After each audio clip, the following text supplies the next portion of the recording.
Call it cinema realite, a real house that will be lifted off its foundation, seemingly by balloons, just like in the new Disney Pixar film Up. And by the time it comes down, thousands and thousands of dollars will be on their way to helping some very ill children in need.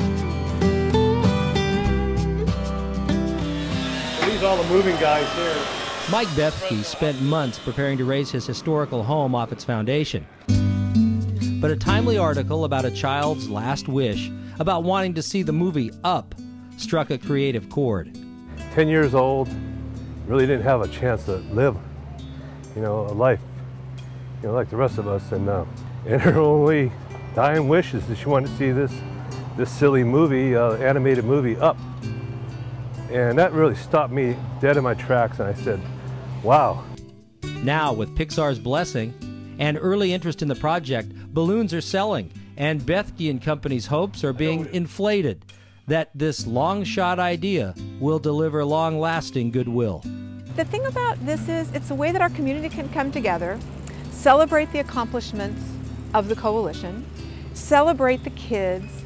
We're going to do better care for them. In this budget, that's a miracle. In this case, a young child whose days are simply, literally numbered, and do something to make those days mean more.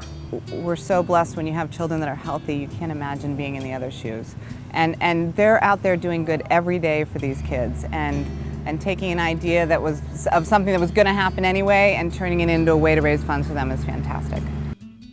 Each one of those balloons that people go online, you can go to balloonsforhope.com and you can buy a balloon to represent a child, to represent someone that you love, and then it all comes together and we'll lift the house. Raising hope by raising a house.